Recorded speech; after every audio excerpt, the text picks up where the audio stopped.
Welcome, everyone, to an episode of the Lectern. I'm here with Mateusz Stróżyński. I'll let him introduce himself to you in a minute. I met Mateusz when he invited me to a conference at Cambridge, a symposium, and it was on Platonism. We're going to talk about his really masterful book. I think that's the right adjective for his book. The scholarship and the care of both exegesis and philosophical argumentation are top level. That means we're not going to get through this in one session. I've asked Mateusz to come back for at least two more. It might be three. We'll see. We're going to try and go through this. His book, which is available on Amazon, is Plotinus and the Contemplation of the Intelligible World. Welcome, Mateusz. And can you tell us a little bit about yourself? Hello, John. Thanks for having me. I'm a scholar from Poland. Currently, in terms of education, I'm a classicist and a philosopher, but also I'm a psychologist and I'm practicing psychoanalytic psychotherapist. In my academic work, I'm a professor at the Institute of Classical Philology at the Adam Mickiewicz University in Poznań, Poland. And currently I'm also director of the Institute of Classical Philology.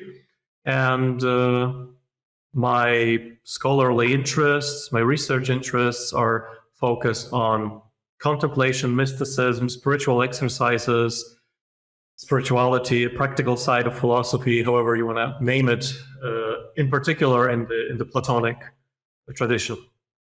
So I began with my PhD on Plotinus as well, his mysticism and the role of philosophical discourse and its relationship with the experience. That was my PhD. And then I broadened the scope of my research into other figures like Marcus Aurelius and also St. Augustine. And for many years, Plotinus and Augustine were like two main figures I've been working on. But I'm also interested in medieval Christian mysticism, in sort of romantic and contemporary reception of the Platonic spiritual tradition as well. That's very impressive. I know. You're also hosting an online lecture series on the elusive tradition of Platonism, I believe, the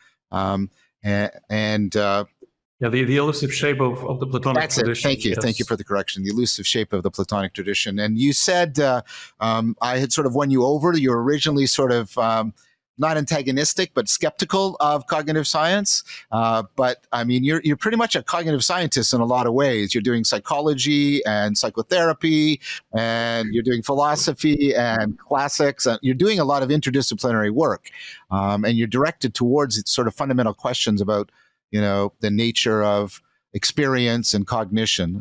So I know you won't welcome the label, but I see there's a kinship between your work and my work. Yeah, well, I didn't mean to question your work in any way, because I'm really interested in what you do.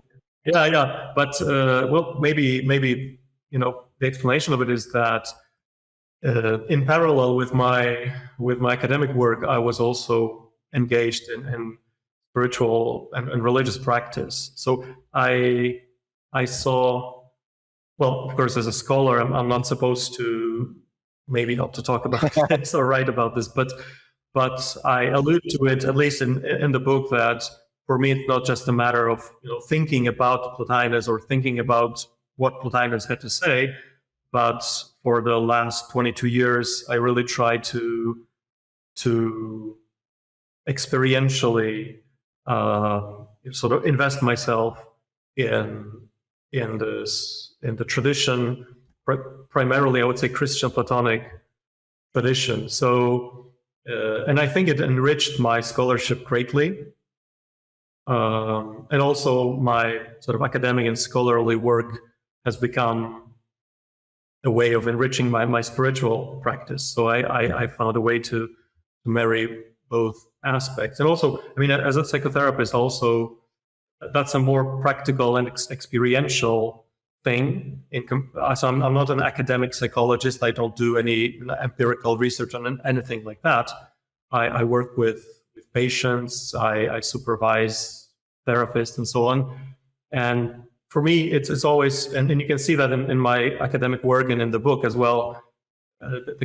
For me, it's a fascinating question. What is the relationship between kind of theoretical, propositional, scientific, scholarly, however you want to put it, aspect of life, and this experiential, intuitive, non-propositional one? Because and it's a personal question for me as in terms of my work and spiritual life, but it's also a fascinating question in general when we work on the great figures of the Platonic tradition. Yeah, I agree with you. It's the scholarship here has changed a little bit. It used to be about 10 years ago, it was the same thing, a sort of a coldness to people who were practicing as well as theorizing. But now, especially in third generation for ecog sci and related fields, there's more of a welcoming of people who are both theoreticians and practitioners.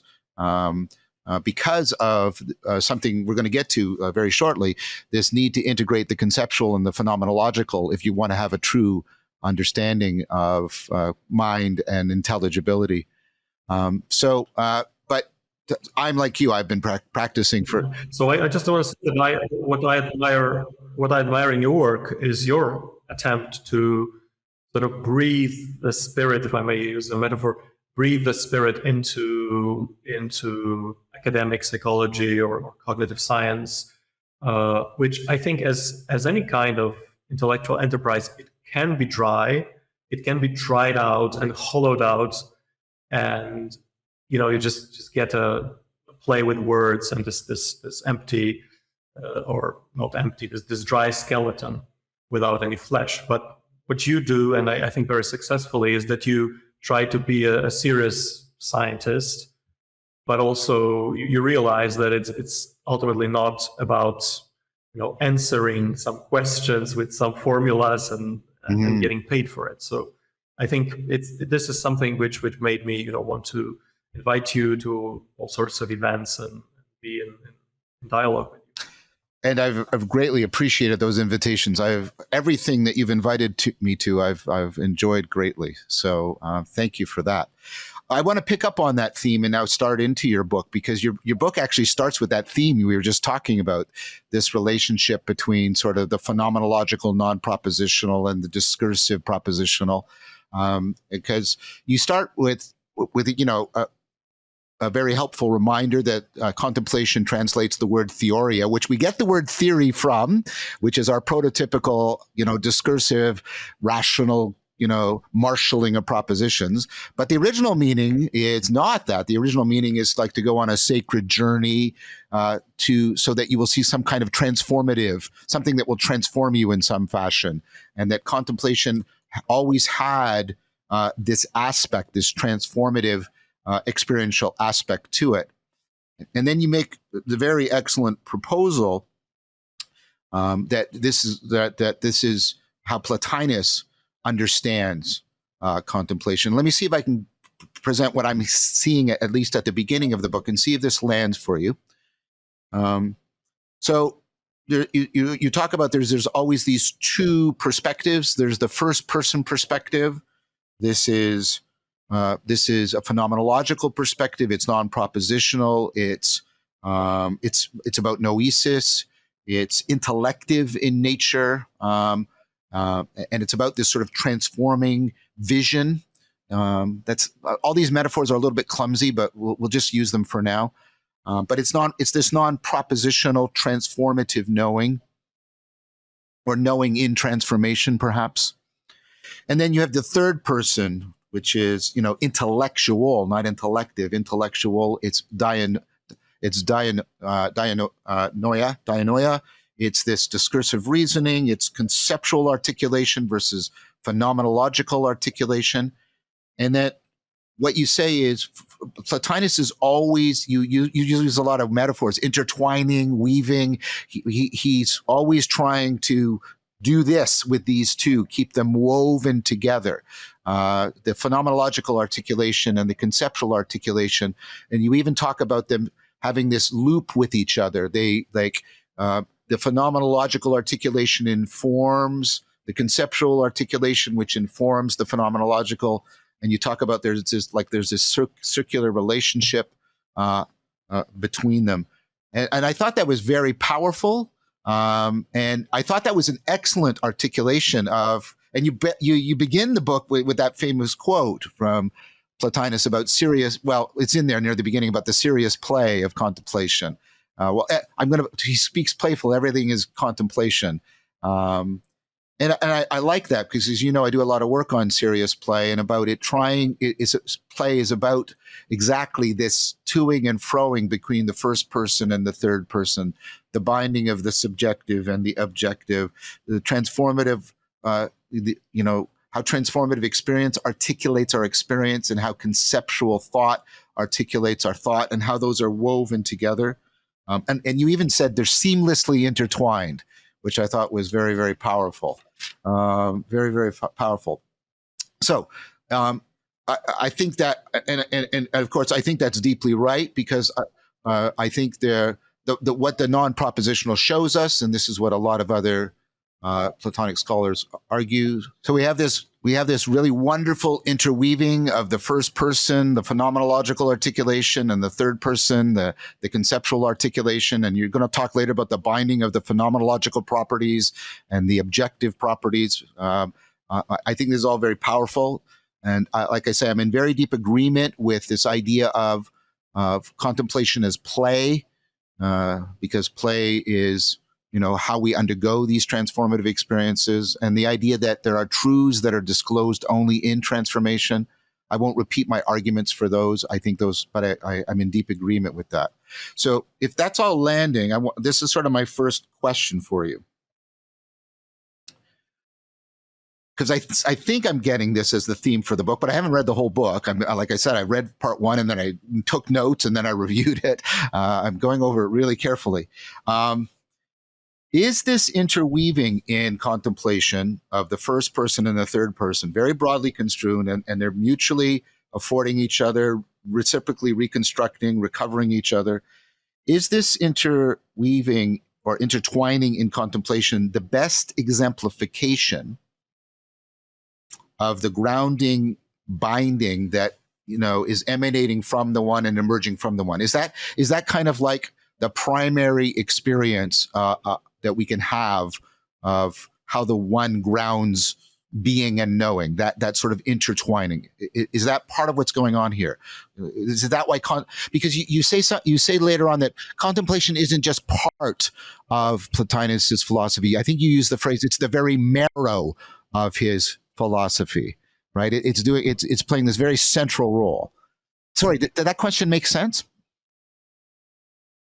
Yeah, I wouldn't say that these two perspectives, like the first person, what I call the first person, the third person perspectives, that they relate to, is, if I understand you correctly, they relate to what we could call being and knowing dimensions. I would say it's something peculiar to our human condition as embodied souls or embodied intellects, because this discursive conceptual level or form of cognition, it's something we have as humans, and other creatures, according to Plotinus, they don't have it. Everything contemplates, says Plotinus, sure, up seriously, but what I think is, I would rather, and I talk about it a lot later, but also in the first part of the book, the relationship between what I call the individual and the macrocosmic or cosmic principles, because the great principles in Plotinus, the one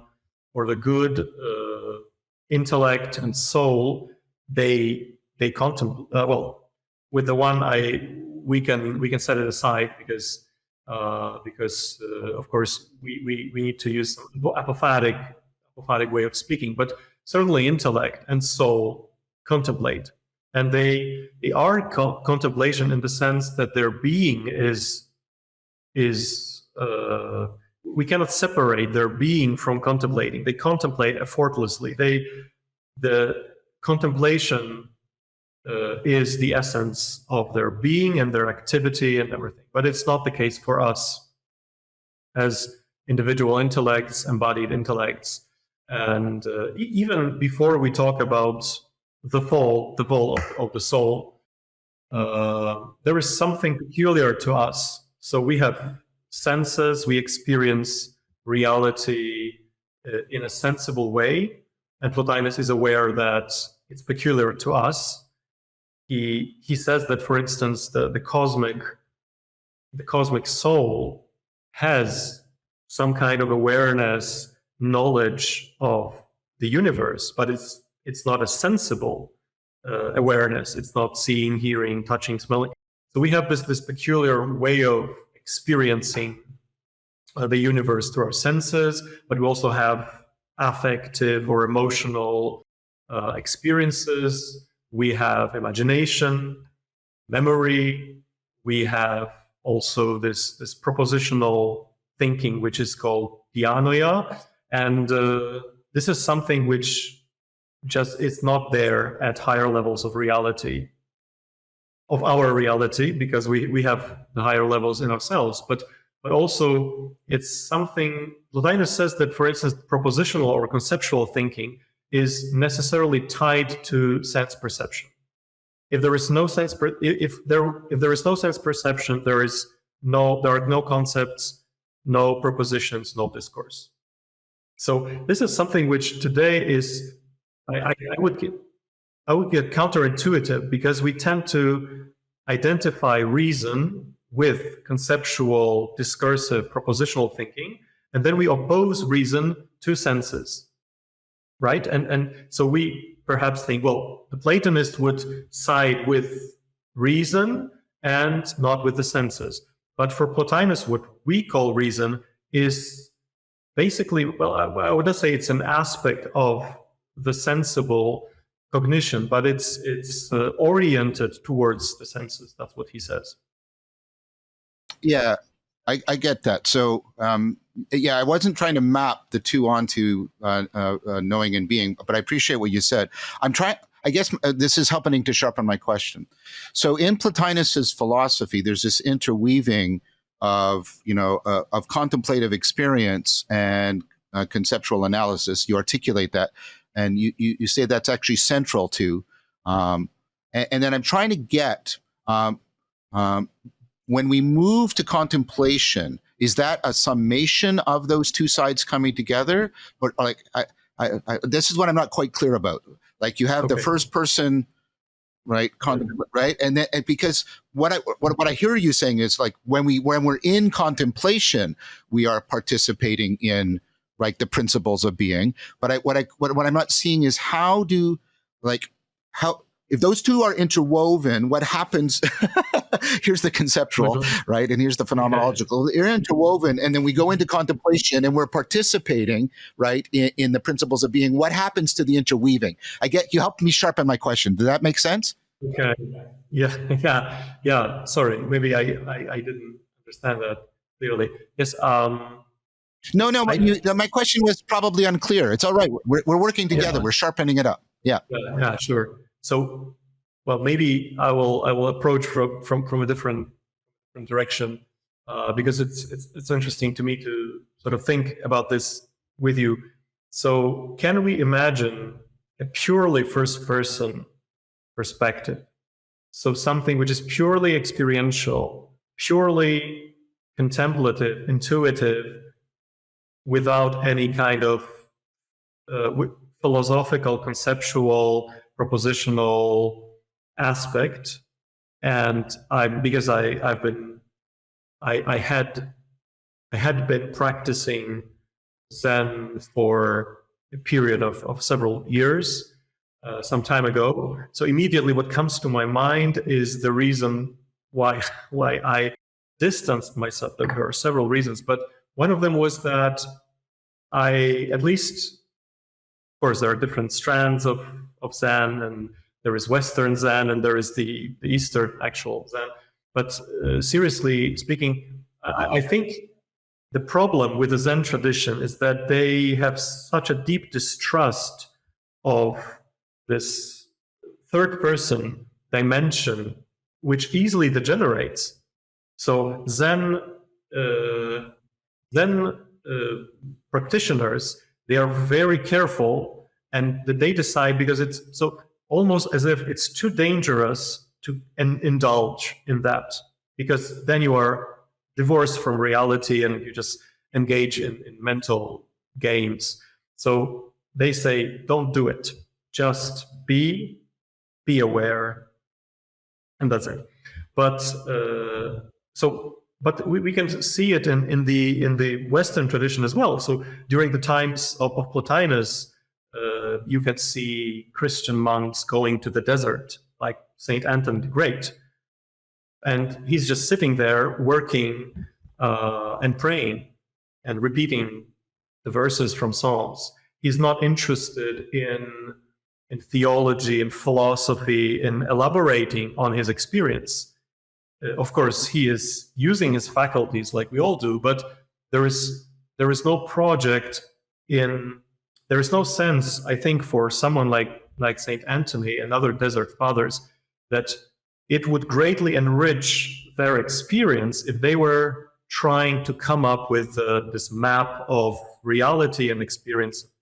So we can, like a figure of a monk or an ascetic, someone like that, he comes close to the first-person phenomenological experiential approach, but of course we cannot switch off our minds. So what's the danger in it? I think the danger is that we always have some conceptual frameworks, whether we want it or not. So I think it's better to have a solid conceptual framework than to say, I have no framework, because we still do. So the danger of this first-person perspective divorced from the third-person perspective would be some kind of deep contemplative experience of reality, which is then expressed in concepts in very clumsy way, and it compromises the actual real experience. So to be maybe not very polite, there can be people with profound spiritual experiences who talk nonsense, and other people will say, I'm not doing this because this is rubbish. On the other hand, you have someone like, I hope you will not hold it against me, like Proclus, for instance, who for me seems to be this brilliant mind who synthesizes metaphysics, the Neoplatonic metaphysics, but he doesn't have this, there is no sense of Proclus having this kind of profound contemplative experience like Plotinus. So it's a sort of an academic philosopher, a professor who knows everything about the levels of cognition, the levels of being, the ways of transformation. He can even write about spiritual exercises, but he doesn't practice them, or if he practices, he doesn't have this kind of intuitive experience.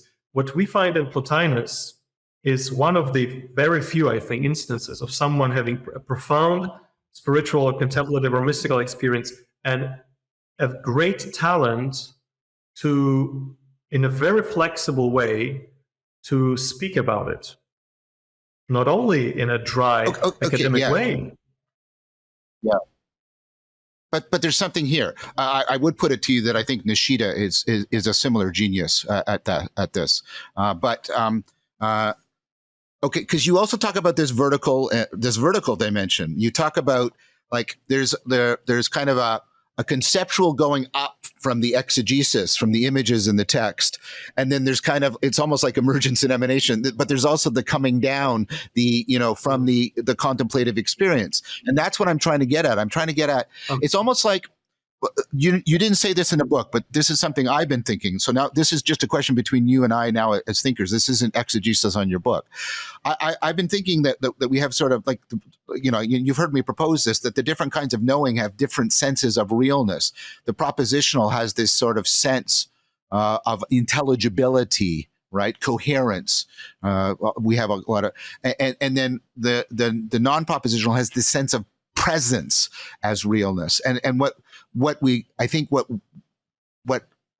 I'll say what I sense, and I'm saying, or what I seek. I seek to have those two reconciled, talk to each other, because I think either one of them on its own is an inadequate sensing. I'm doing this of realness. Do you see? I'm sorry, this is kind of clumsy, but I think I'm trying to praise him more. I agree with you. There's a genius in Plotinus, but I think there's also that means there's an added value to what he's doing, because I think he gives a more comprehensive account of reality because he binds these two together. Right. If somebody was to say to me that science can't disclose deep truths about reality, I'd be very worried about that. And I hear that from Zen people. It's like, that's not right. I get it. It's not disclosing the same deep truths as Satori. But, did that sort of land as a proposal? Yeah. For a long time, I was reading a lot, not only the mystics, but about mysticism, contemporary reflections on mysticism. And in time, I found it more and more irritating. Claims like you cannot express mystical experience. What can you express? Can you express the taste of coffee? The difference between coffee with regular milk and with oat milk? Like you can't. It's in Hegel, in the phenomenology of spirit. Hegel says it's an illusion that sense experiences are so easily expressed. They are so direct, so immediate. You just can talk about them. No, you cannot express your sense experience. You cannot express the difference between imagination and actual sense experience. So to put it maybe crudely, we are not able to express anything. Of course, it goes even more impossible if you face higher levels of reality or deeper levels of reality, and you cannot express, like Plotinus says, you cannot speak the one, you cannot express the one for different reasons that you cannot express other things. And here there is a kind of infinite gap, which makes it absolutely impossible to speak about the one, but also it doesn't mean that we cannot say anything about the one. And so I'm not saying that contemplative experiences are not often more difficult to express in concepts, propositions, theories. They are, but it's not that, everything is so easily expressed apart from mystical experience. Yeah, so I think it's a kind of a defense. I had a mystical experience, but I can't tell you anything about this. Okay, but I had a nice, breakfast today with my family, and I can't tell you anything about that. Or I can tell you something, but it will not capture the experience itself. So is it something you were trying to point to?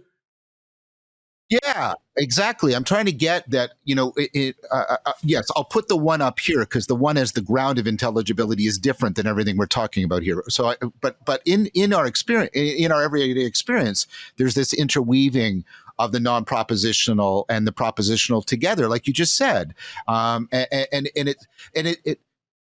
think to fall into, this is Rosen's critique, right? If you fall into just silence, you get a kind of nihilism. And if you just forget that the words can't capture, that there's an inexhaustible source that the words can keep drawing upon, right? The articulation in concepts can keep drawing on the content of the experience endlessly. But if you forget that source, you'll just fall into empty chatter. If you think you can capture it all in a formal system, and so it's for me, I think you're saying something deep about all knowing of reality in a profound way. Yes, and I want to pick up on something you said earlier about the enriching. So, well, the Platonic view of reality is hierarchical, and there is, I think, immense richness to it.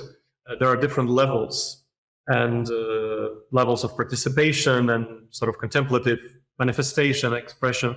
And so I think what Plotinus shows is that the more we have of reality, the more we experience of reality, the better. So, for instance, we could say, well, the one is absolutely, simple and infinite. So no concept, no proposition, no image can express it. Okay, so we completely reject everything.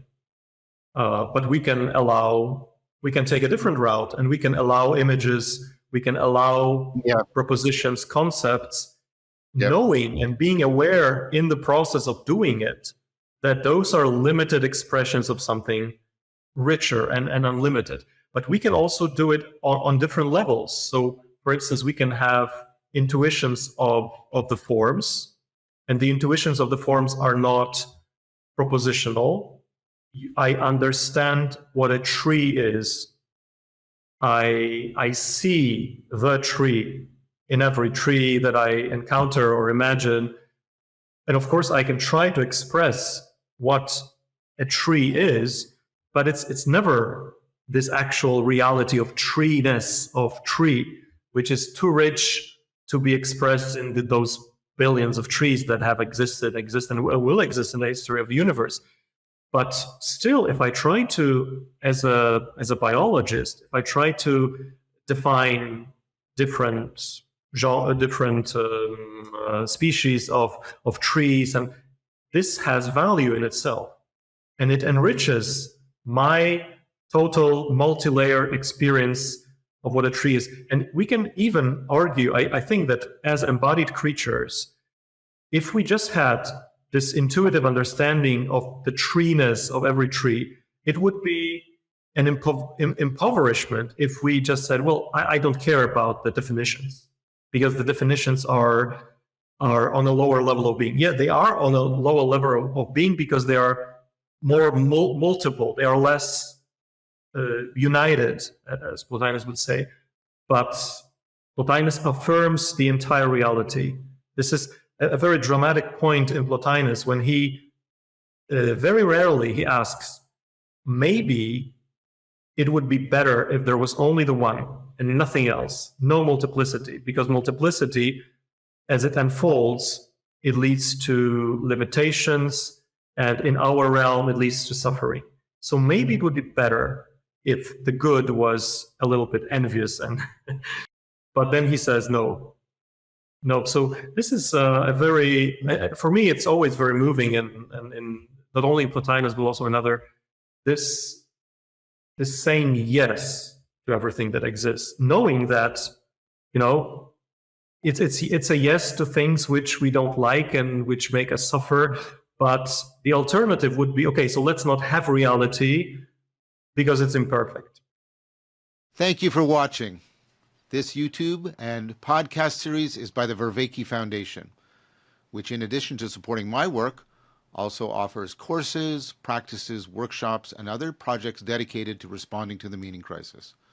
If you would like to support this work, please consider joining our Patreon. You can find the link in the show notes. And I think you're up to the edge of sort of another question I have. Again, about this, and I'm still trying to get, there's sort of this reciprocity between the contemplative up and the expressive down, or the conceptualization down, or something like, I don't know which way to draw the arrows because they move up and down. But the point I want to make is what you just said. I mean, that jives with my experience of trying to intertwine and weave these two together. The more, when the experience informs, powers, the overflowing of the experience powers the articulation, I get a retrospective increased appreciation for the source from which it overflowed. And that's kind of like what Plotinus is saying. He's saying, no, this is good, right? There's actually something there's something good about this, and for me, I get. I don't know if that is the case for you, but I think you were articulating that. Like, I think when I work out the philosophical articulation, it feeds back, and I get, because I'm more appreciative. I'm more, I don't know.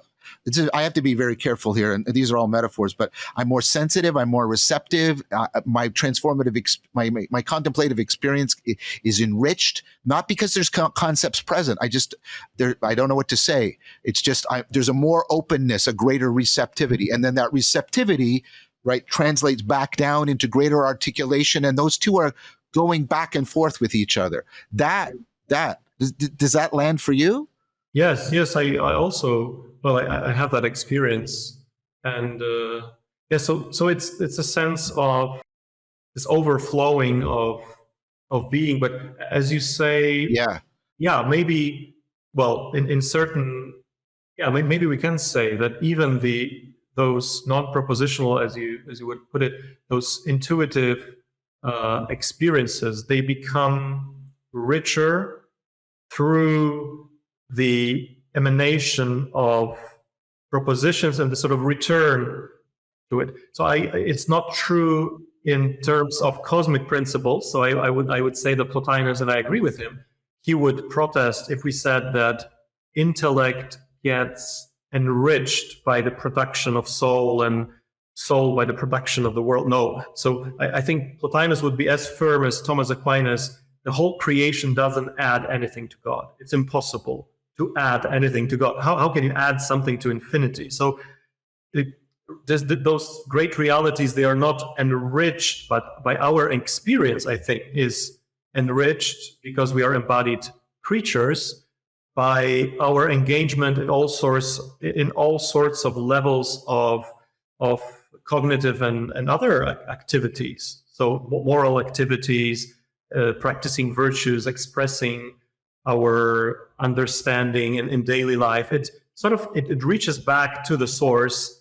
And I think even Plotinus is we can talk maybe about this later. He sees philosophy in a very active way. So for him, reality is always action. And so coming to what you point to, I mean, the sort of procedural memory and this kind, there are certain things which you have to do in order to understand them. You cannot just like being a parent, for instance, or practicing, I don't know, sports or martial arts or things like that. No amount of reflection on it and studying it will give you what you get from doing this. And Plotinus, I think, is also emphasizing this, that contemplation overflows into action. And I think it's only through action we can fully understand and appreciate what it means to contemplate. So it's not true that contemplation is the detached the detached observer watching reality. This is modern. This is 17th century, 18th century. This is not Plotinus. This is not ancient and medieval philosophy, spirituality.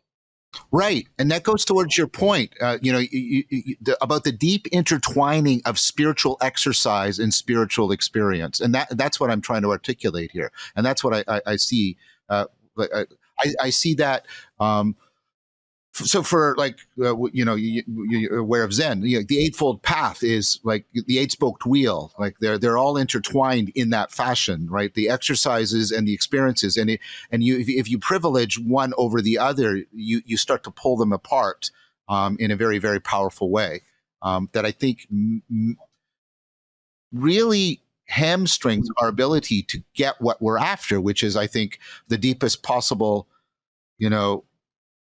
cognitive existential contact with reality, if I were to put it that way. But also I think that what Plotinus is not, he's not creating a system, and he is. There are at least some points in which he contradicts himself across his corpus. And we have to remember that he started to write very late. So he was practicing and teaching orally, talking to people. This was his main activity. And then he was forced to write. And it's also an interesting aspect of it. But so it's where was I heading? That it's I think it's there is a value in having a sort of a coherent conceptual view of reality.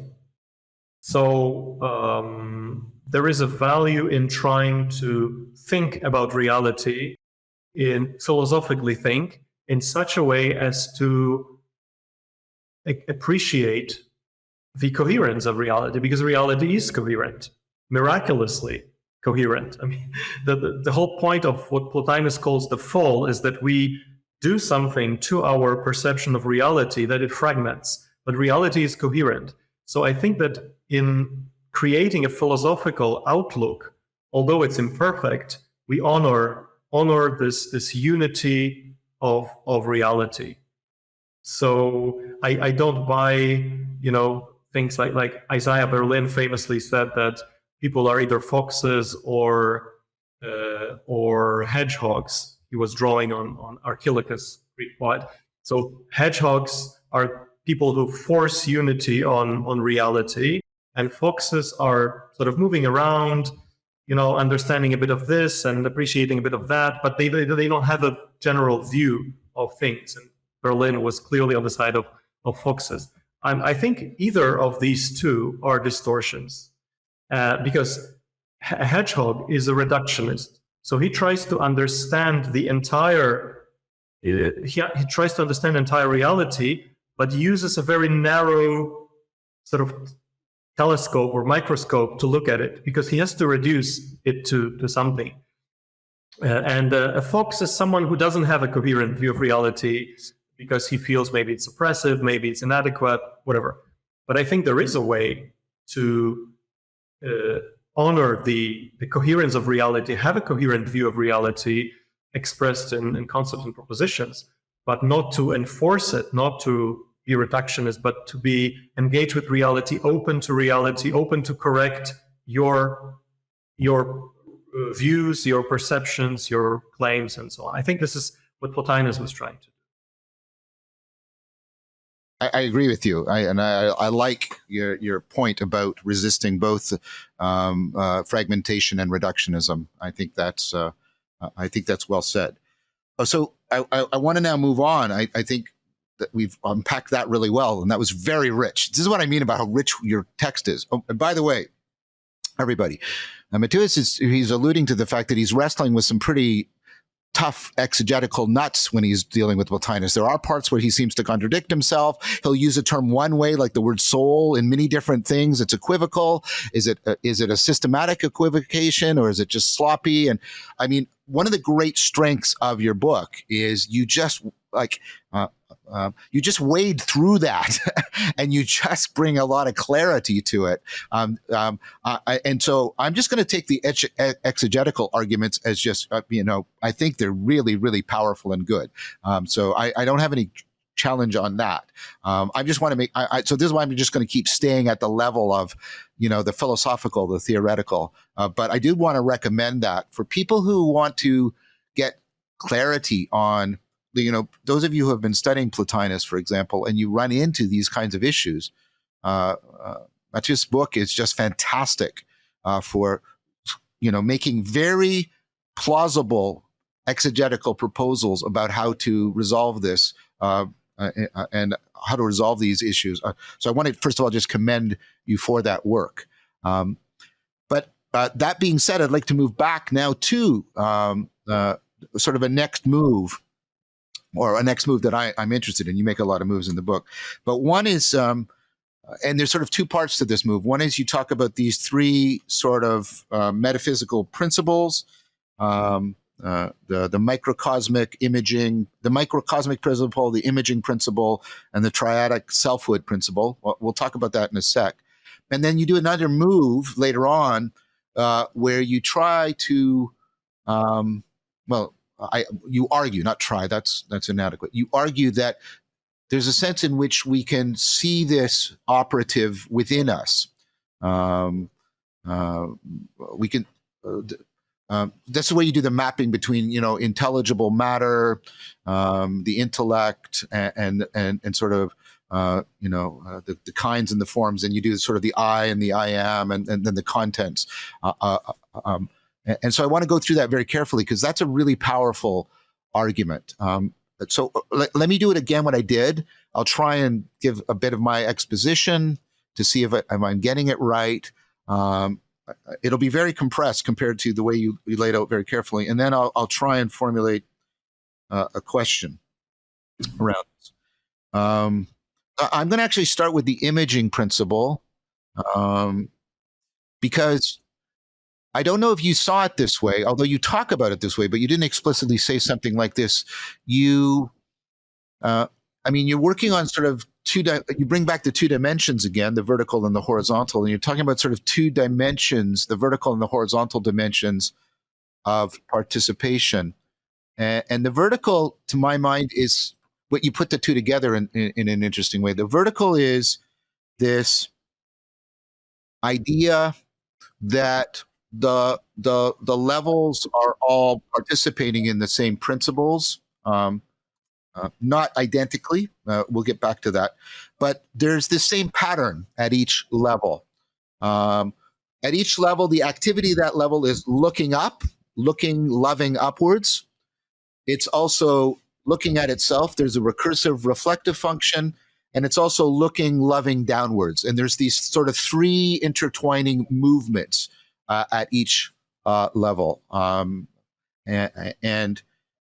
then when you zoom out, you sort of see that same pattern at each level. You can see it sort of right at what the sort of first emanations from the one. I don't know what language you want to use there, but you even zoom in and you can say, look, you can even see it within the human being. You can see it of sort of like something like this in each level, and then there's when you zoom in, there's this horizontal. When you go to each level of reality and you look at that activity, there's the microcosmic principle. It's made up of a lot of microcosmic, and it's made up of entities that are all instantiating that principle on the same level.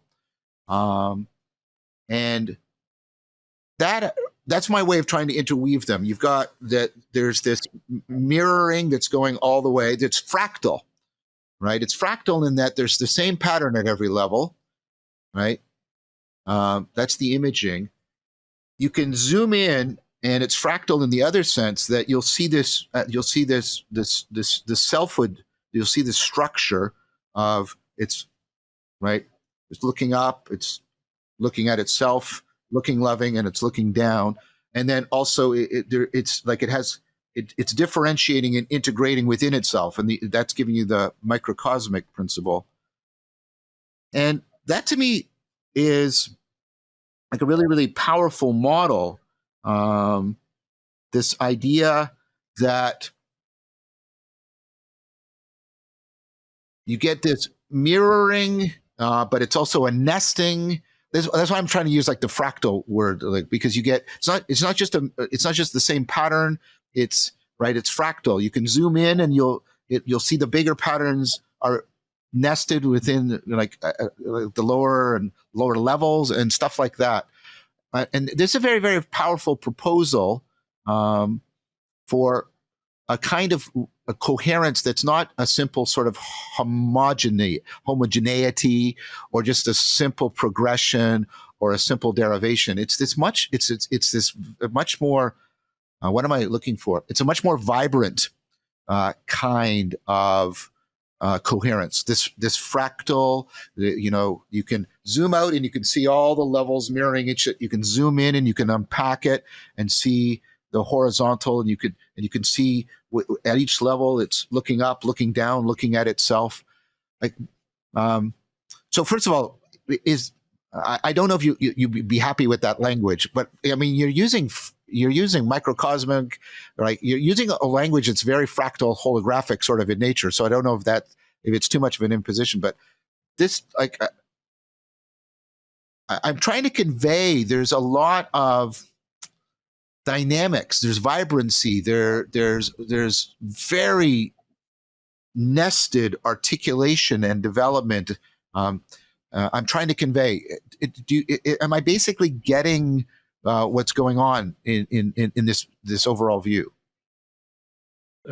Yes. I think it's very important in Plotinus, and at least as I understand him, this idea of vertical and horizontal participation.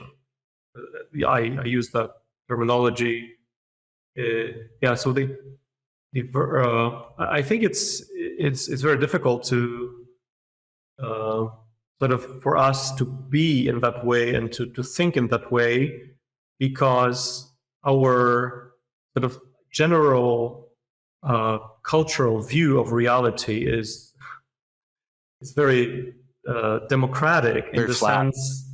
Yeah, it's flat. And well, I'm laughing because I'm alluding to a controversial German philosopher, Carl Schmitt, who believed that there was a parallel between political and social, between political and social forms and philosophical views on the world. So, for instance, Carl Schmitt said it's not a coincidence that as a democracy becomes more and more preferred in the West as a political constitution, people tend to see reality as more and more democratic. So democratic in the sense that reality consists of objects which are at the same level. Some are bigger, some are smaller, some are stronger, some are weaker, but they are things which exist on the same level.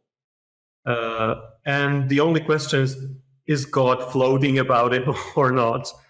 And this is this artificial distinction between theism and atheism now. So between constitutional monarchy and democratic republic. But speaking seriously about this, I think it's a serious problem for us to sort of get into Plotinus's worldview, where reality is very complex and there are different levels. So if we talk about anything, we encounter something, Plotinus would ask, okay, so Plotinus would say, in order to understand it fully and experience it fully, I have to go up. So a simple example, I see a reflection in a mirror, a beautiful reflection. I see someone's face in a mirror, or I see a landscape in a mirror. What we intuitively would want to do is to see the real thing. This is so beautiful. Turn away from the mirror to what is reflected in the mirror, because it's not only similar, but it's better, it's stronger, it's more powerful, intense. We want what is more intense. It doesn't mean that we condemn the mirror image, but we want, and in order to understand fully what is reflected in a mirror, we have to look at what is mirrored. So this is a principle of the explanation from the top to bottom. So if I want to understand, and I think people today usually have problems with it, because it means that in order to understand inanimate universe, we have to understand life. Living organisms shed light on non-living organisms. Conscious organisms help us understand better what is unconscious. We think, okay, that's good. Slow down. Yeah, if we understand what is unconscious, non-conscious, then we maybe understand what is conscious. Plotinus says no, because for him, what is not conscious is an image of what is conscious. It's a weaker, limited expression of what is conscious. So we have to transcend something in order to understand it. If we close ourselves in something, I see this, I have to understand this, I will never understand it. If I want to understand something, I have to see it in a broader context, especially in a context of more powerful causes, Plotinus would say, or principles that make it possible to exist. So this is the sort of my experiential take on what Plotinus describes as this mirroring vertical principle. But the horizontal principle is also very important because there are no isolated things for Plotinus. Not only because everything is dependent on something higher, but everything which we think or imagine or understand to be a separate something, it's interconnected with other things at the same level. So everything is in relationship, either in a relationship of dependence or on the source, on something which is like a higher source of something, but also in relationship with other things which are also flowing from this. So you can imagine at every level of being, all things are united by looking up into a higher level. And of course, the higher you go, the more beautiful it is. He says, we are fellow lovers. Our love is directed upwards. So what unites us is something above us. So we cannot become, for instance, we are talking now, right? So, and if we cannot become one or united or in a relationship just by trying to collide at the same level, we have to talk about something which is higher than both of us. This brings us together for Plotinus, because both of us are looking up. Right. And that's what I was trying to get at, because the problem when people hear levels, right, is they can hear sort of a static, right? Yeah. They can hear a static discontinuity, right? And that's what I was trying to get with the fractal. It's the like we're looking up, right? But that up is also coming down and binding us together, like, right? It's like you just did. You and I are bound together because we're looking up at this shared, bigger, more encompassing reality, but that encompassing reality encompasses us and draws us together. And so that's what I'm trying to get around. I'm trying to get away from two images at the same time. And I'm trying to get your help with it. I'm trying to get away from flatland, and then, which is almost as bad, just a bunch of flatlands stacked on top of each other. Do you know what I mean? Just a bunch of flat things stacked on top of each other. Right. Yeah, that's what I'm trying to get away from. I'm trying to get this dynamic, fractal, flowing. I know it's not. I know there's problems with the movement metaphors too, but so I'm trying to say it's not just this, and it's not just a bunch of flat land ontologies stacked on top of each other either. Is that landing for you? Yeah, of course. Yeah, that's why Plotinus is so surprising at times. Because sometimes he very carefully distinguishes between different levels, very carefully, analytically, maybe not as analytically as Proclus. Famously later in Proclus, there are literally dozens of levels. For Plotinus, not so much. He tries to simplify it to three. He always says, those Gnostics guys, they want too many levels. So let's stick to three. The one, intellect and soul, but he cannot stick to three because reality is too complex and it spreads. But sometimes he writes as if there are no levels, and it puzzles scholars. Famously, this is a treatise on the presence of being everywhere, which is 6465, where he doesn't distinguish between soul and intellect, and between intellect and the one. This is key. This is crucial Plotinian insight, right? The three. And now he says there is just being, and as if one function of being is to be soul, to bring life into the lifeless, and another function of being is to being intuitively self-aware, and another function of being is this transcendent being, being made, being brought into being by something which is ineffable. So it's sometimes he does that. And so I claim in the book that this analytical, this is just instrumental. He just, in order to understand, he distinguishes. But then he says, but there is no distinction. For instance, he says, I really think it's very powerful when he speaks about mirror images, and he says everything that you look at is an image of something. Okay, but he says it's not an image like a portrait. No, because a portrait is outside of the person that is portrayed. Plotinus famously didn't want anyone to draw his portrait, but he says no. It's not a good metaphor, because you can make a portrait of someone. This someone dies, and the portrait hangs on your wall. It's completely separate. It's independent. Mirror images are better, says Plotinus, because the image in a mirror is dynamically produced by exactly.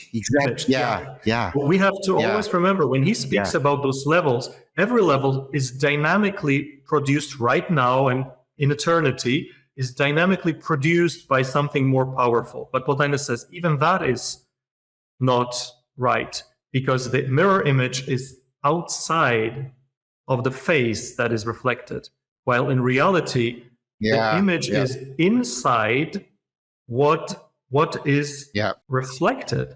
And here everything collapses, because this is like everything produces inwardly expressions, its images sustaining these in existence, expressing itself. But there is no, we have to forget about this outward movement that I'm projecting something. No, I'm introjecting.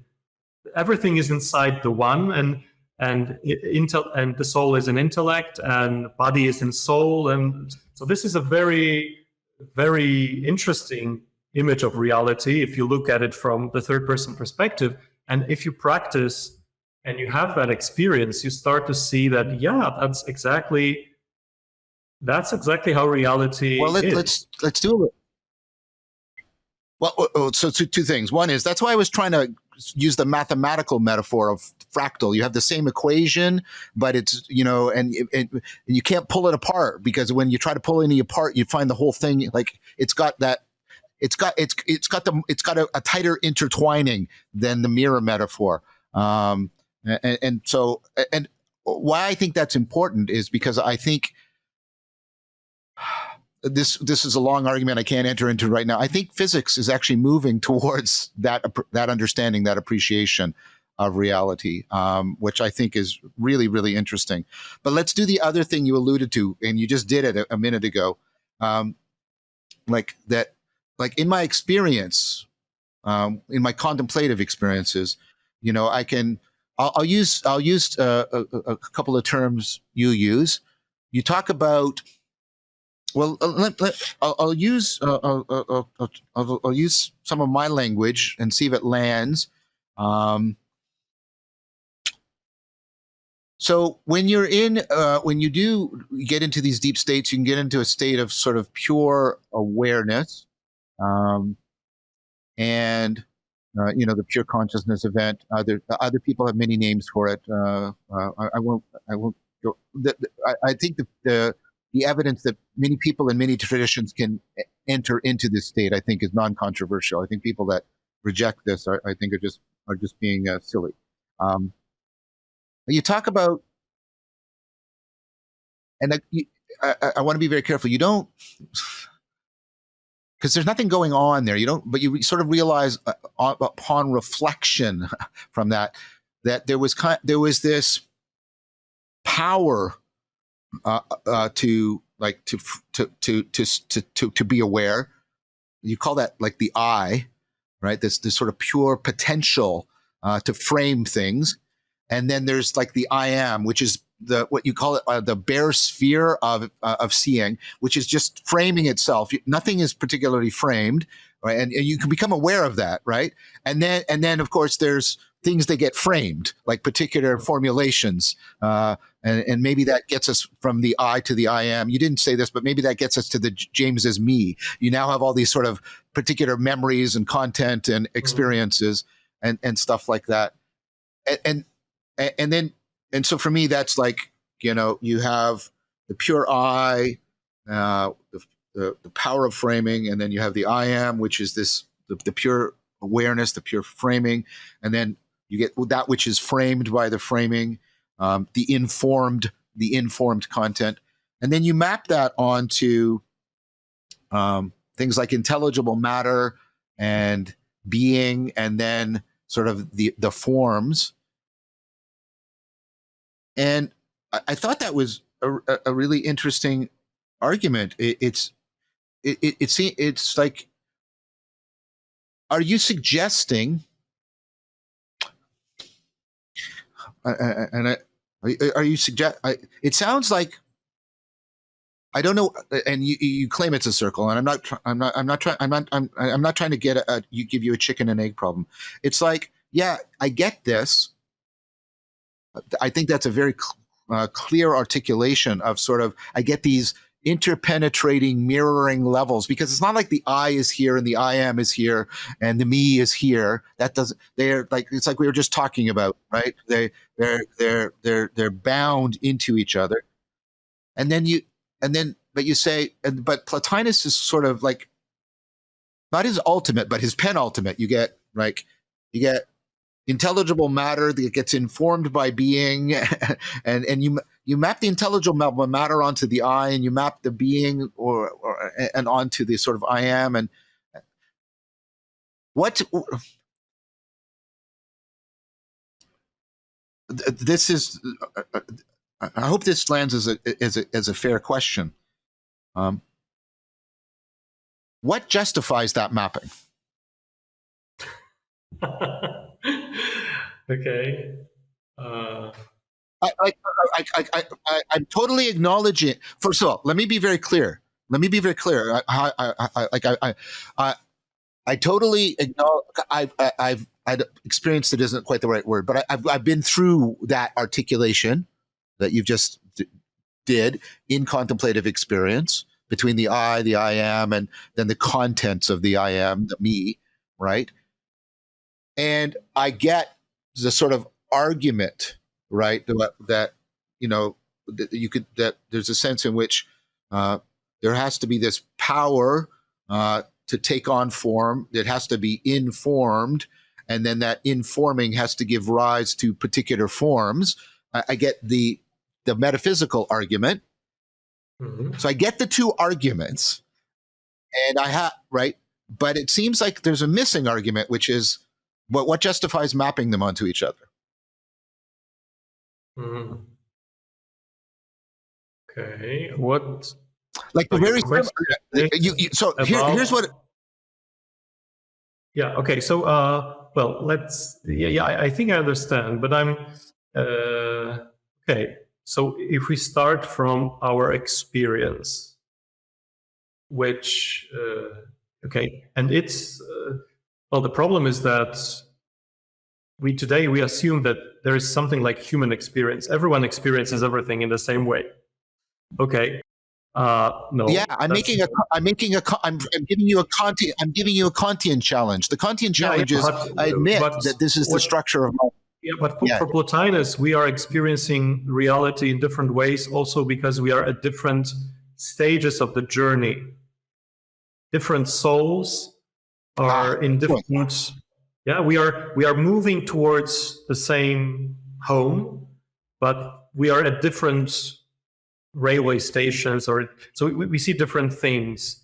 So just to say that, some people can say, well, what are they talking about? I am. Well, I tried to have a conversation with a philosopher some time ago. So we're supposed to talk about God, and I said that for me it's not a good approach to God to start from saying that God is some infinite mind which designed the world. So he said, why this is what God is for Christians. I said, no, God is infinite existence, infinite to be. And he said, I don't understand what you're talking about. So I realized that for some people, it's not that when they, sit down, that in their experience, what manifests is to be, I exist, I am, or this is. So, but for Plotinus, I think it's crucial to understand him, that he speaks to us assuming that we are having some glimpses of it, or maybe we are cultivating this experience that there is this space, or whatever, call it space movement, of existing, being, something is. And this is where we start. And then, so I try to relate it to what you said earlier about just being aware. Just being aware. It doesn't matter aware of what. There is no whatness. There may be no whatness. All whatness may completely disappear. There are even states where you don't have any sense data or nothing from your body, nothing. But you can have experiences where you have sounds and smells and sensations, but they are completely irrelevant. They look like nothing in the face of this eminence or this beingness. So this is the ground, the first thing, and then out of this comes, as I interpret Plotinus, this M. So out of I comes I am, because in I am there is a certain duality or complexity. In this first state where you are just, well, you are aware, those are three things, but let's assume that people who have this experience, there is really no question of someone having experience, there's just this being aware. And then this, for Plotinus, this multiplies very subtly into being aware. Those are two things. If there is awareness, there must be being. This awareness is. And if there is something, it must be aware, because I'm aware. So we have already the process of being started in ourselves and cosmically, of course. I think it's interesting that in Tibetan Buddhism, in Dzogchen or Mahamudra traditions, they are saying that there are two fundamental properties of reality, which is emptiness and lucidity. So the first aspect of reality is that there are no separate, independent things. But lucidity means something is going on, some kind of awareness, some kind of knowing is there. And those two are not inseparable in Mahamudra and Dzogchen, as far as I understand these traditions. So I think for Plotinus is a bit similar. So out of something which we cannot describe emerges being aware. Or there is something, and this something is aware. And in this instance, this is me or you when we are doing this practice.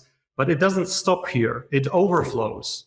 So maybe the Jamesian me comes into play. So not only I'm aware and I feel that I exist and I'm aware, but Plotinus says other things start to movement and other things we can discuss later. But this overflows into sensible experience. So not only I exist and I'm aware, but I can see myself as this introjected object or projected object, which is me, myself, with my body, with my imagination.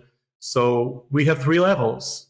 The fundamental level of the source, this noetic level of being, and the further level of the sensible, or body and sensible soul, and the nature and sensible universe. But as you say correctly, the fact that Plotinus lines up our experience, our contemplative or meditative experience with this great cosmic architecture, that's the fascinating point. So he, in a way, he says that I am being created right now by this transcended one in exactly the same way like everything else.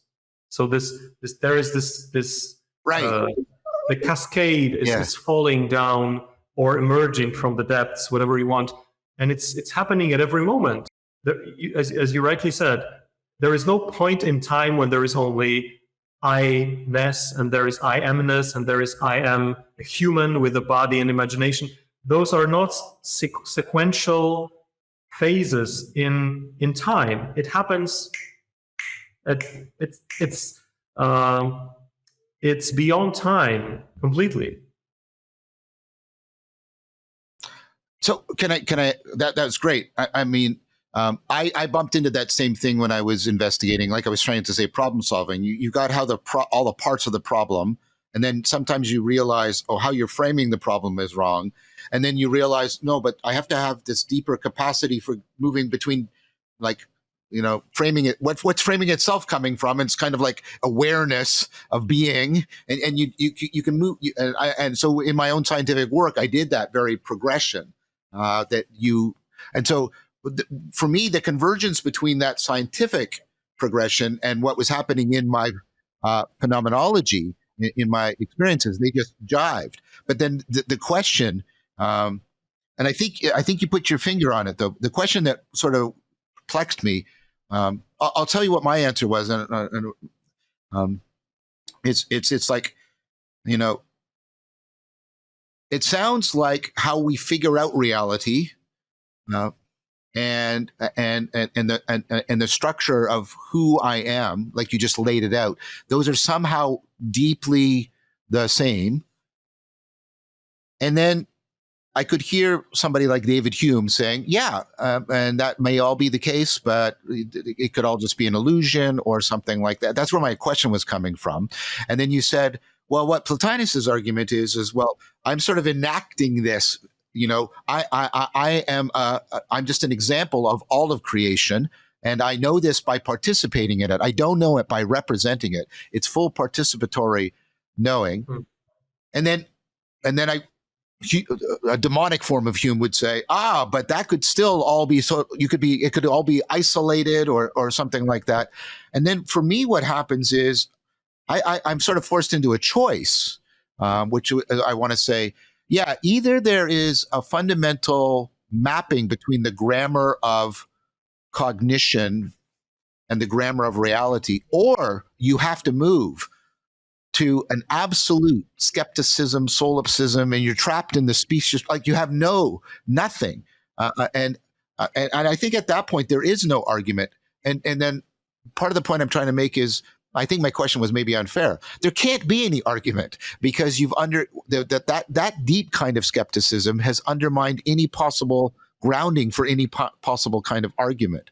Because if there is no mapping between the structures of knowing and the structures of being, then you can't. There are no arguments. There is no evidence. There are no reasons. Do you like? So for me, like I find I make. Go ahead. Yeah, I agree. That's an additional. Well, I'll just say. Yeah. Yeah. Well, so for me, it's two steps. You say either that, or there is knowing, and then once I'm into knowing, I have to acknowledge what that whole structure you laid out, that I'm participating. My knowing isn't just a representation; it's an instantiation of the very process of creation of being itself, and that gives me a way to justify the mapping between me and reality in the way that you've articulated. Yeah, but it's interesting that here comes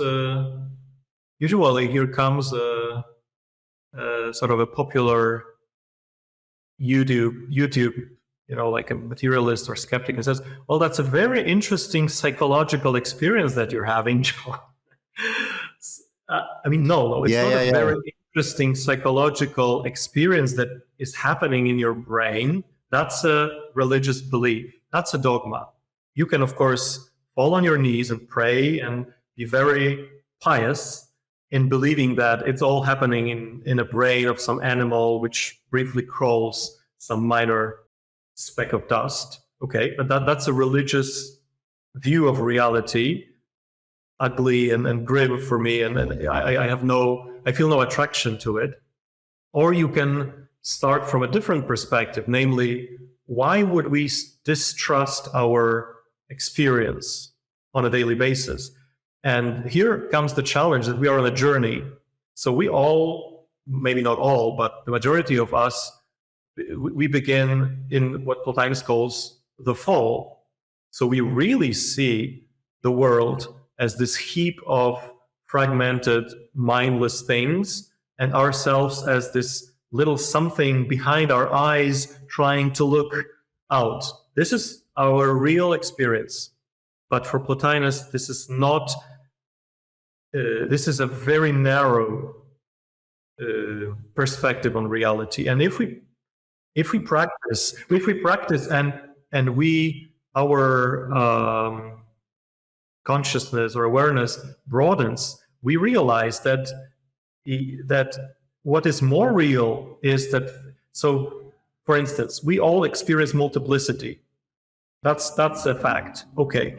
But we begin from a fact that we are dispersed in this multiplicity. I see this, I see that, I want this, I'm afraid of that. And this is our fallen experience. But then in the journey, we come to see that all this is like a unified movement, which is a movement of one being. And then we don't lose sight of this multiplicity, but the context completely shifts. I still can see, yes, I want this. Yes, I'm afraid of this. Yes, this is you, this is me, this is a chair. But there is this profound shift in which oneness is more real and more powerful than multiplicity. But I think when I didn't have that experience, I could intellectually understand it, but I couldn't refer to it in times of trouble, suffering, stress. And so that's why we need to transform ourselves, align ourselves to this rich reality. Well, I would make it, I think that's right. And I would buttress that by saying, the person who's doing the reduction is still thinking, they have a problem of where the status of them doing the science is in that reduced world. Oh, so the science is also just a bunch of events in your brain, right? Just a psychological event. And therefore, there's no basis for believing that the scientific, like the problem is this, and this is what Evan Thompson is arguing in The Blind Spot.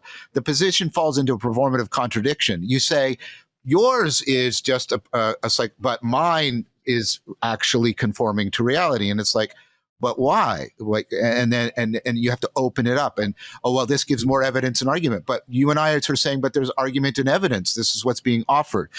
And the arguments are not. And arguments can't. One of the core driving things of rationality is the overcoming of egocentrism. It's about and you have to mature your understanding and your awareness.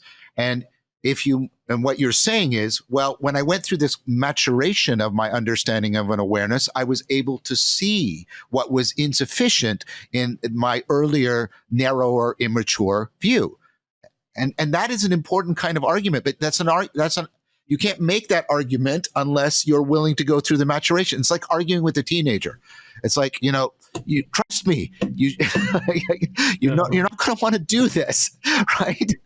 Right? It's that kind of problem, but it's also a problem. We're trying. This is also a problem, which is one of the differences between modernity and sort of modern consciousness and pre-modern consciousness. That in pre-modern times, people assumed that in order to know something, you have to be similar to that thing. So, and today we assume that we can know whatever we want from this sort of being this observer, like a neutral observer. While it would be ridiculous for Platonism, but other people, there is no such thing as neutral observer. If you reduce yourself to a neutral, tiny observer, you will see neutral, tiny objects. like yourself, or you become. So this is what I kind of alludes to it, and Saint Augustine says it on the Trinity, that the soul, if the soul focuses her entire attention on the material world, it becomes material. It starts to think of itself as a material object, and I think this is a huge problem that we have to. If we want to follow Plotinus, we have to start to think about ourselves as laboratory. We are a scientific laboratory. We are performing a great experiment. Yes. It's not science, because this experiment will last for decades, hopefully, and it will not end, according to Plotinus. And we can compare the results, but it will never. Of course, we can never fit this into scientific methodology over time, and that's fine. But it's not that it's just an interesting psychological state that you're having. No, it's a powerful experiment of transforming yourself to make yourself able to see more of reality, and more, and infinitely more and more. That's the project. I agree. I think we might be able to reconcile the two, but maybe that's something we could talk about at another time.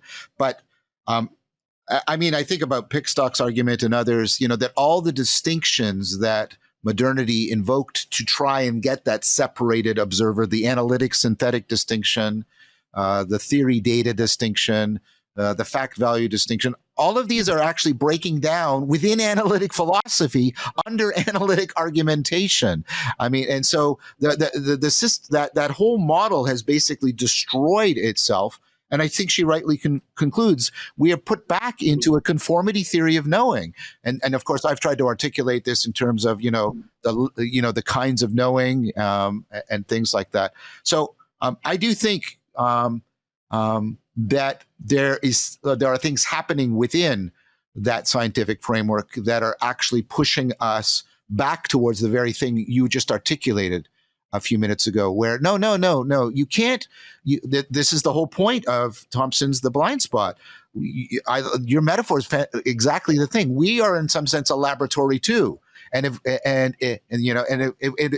we don't include this in our ontology, then we can't use this to build our ontology, and then we've got nothing. All right, like you need a scientific worldview in which meaning and truth and reflection and reason and the true, the good, and the beautiful matter, or you can't do science. And you can't do science, then you can't draw any of those conclusions about the fact that meaning and the true and the good and the beautiful and rationality and all those things ultimately don't exist, or something like that. So, I mean, I'm more optimistic than you are about the potential reconciliation, because I think the modern framework is hollowing itself out in a really powerful. I mean, you know more about science than I do, but it's a real challenge that it used to be that sciences, not like natural sciences, they drew their strength from metaphysics and from theology. So it was like all the energy was coming down from theology and metaphysics, which Aristotle called the first philosophy. And it was percolating down to mathematics, and then physics and biology and all of it, and politics and ethics. But then something happened, like, the adolescent rebelled against the father and said, "I'm moving out. I don't need you. I can," and he can support himself financially, because Stephen Hawking famously said, "We don't need philosophy. We are the only philosophers that count. We don't need any of this Plotinus stuff to do good physics, good mathematics, good biology, good psychology, good whatever." And that's very sad, because I'm not sure if that's the case. and there are always, it's good not. scientists. And good scientists will tell you, okay, but we have experiments, we have theories, we have data. What do you have?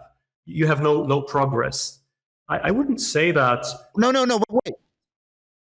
No, but wait, Mateusz. Like I would say to Hawkins, your statement is a philosophical statement that you did not derive from running any experiment or mathematical proof. You have an implicit metaphysics of intelligibility. You're actually doing the very thing you're denying, and that's what I would say back to Hawking.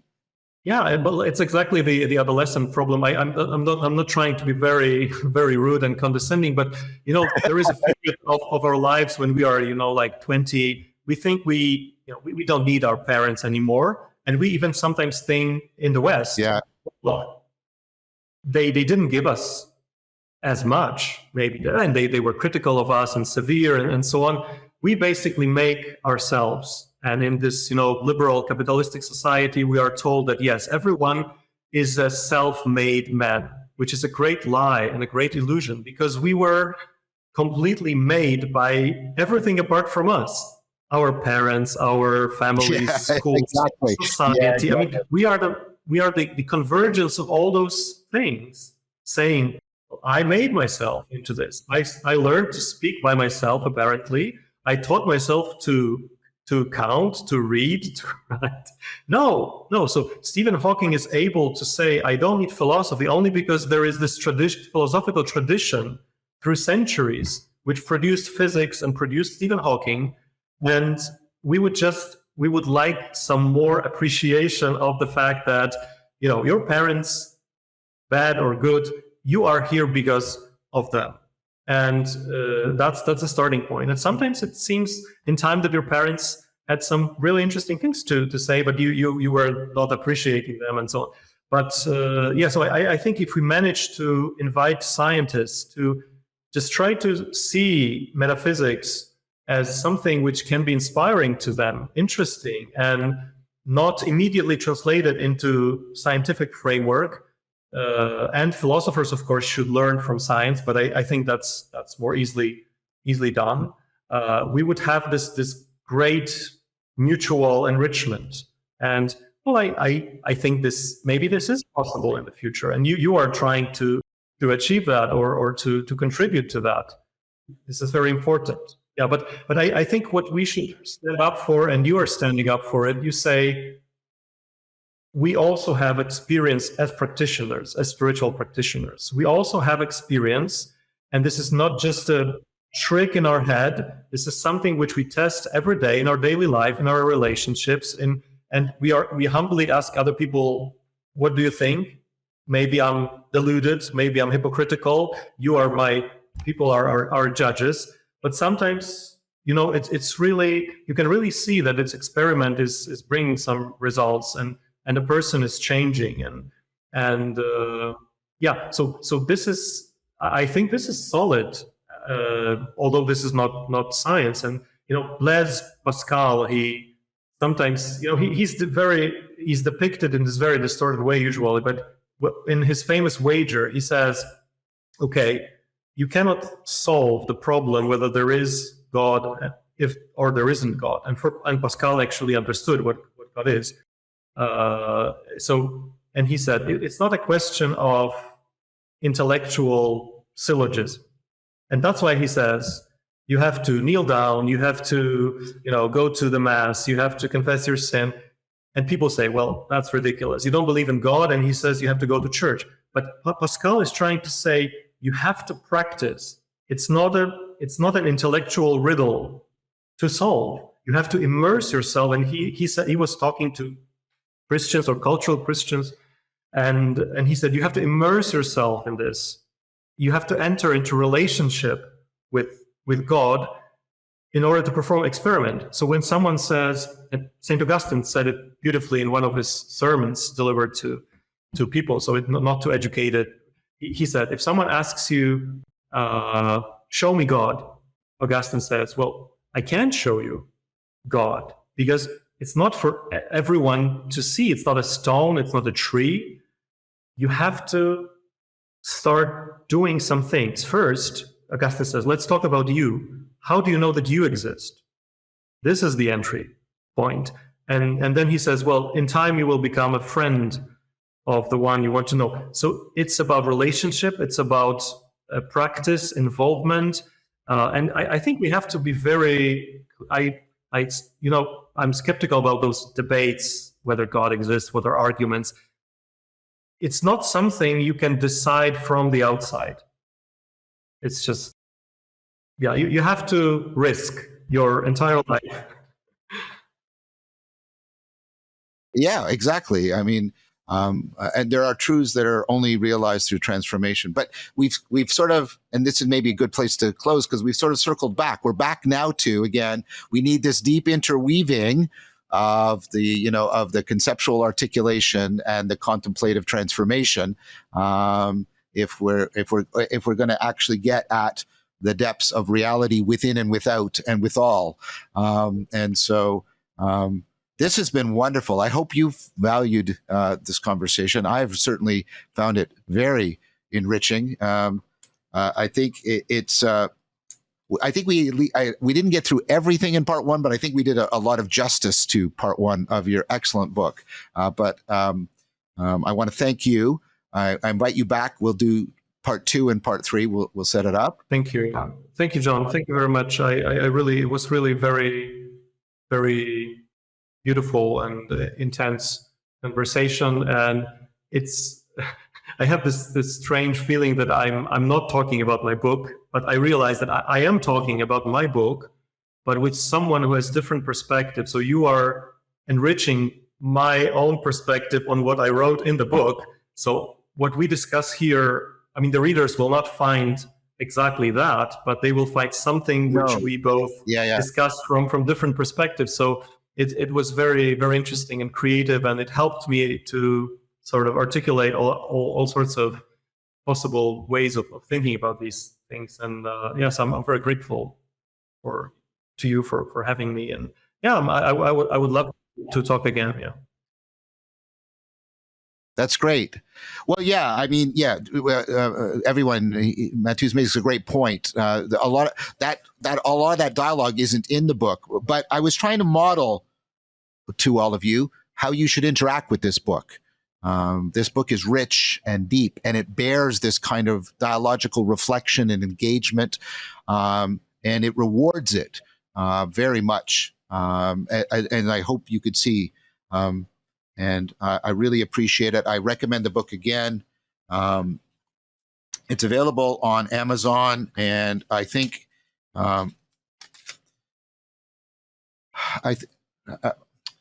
I think Mateusz said it's somewhat expensive, but if more of us buy it, then the price will come down. That's how it works. So maybe we can do the opposite of the tragedy of the commons. Maybe we can do the epic of the commons. If we all work together and buy more copies and read it, we could bring the price down. Once again, it's Plotinus and the Contemplation of the Intelligible World.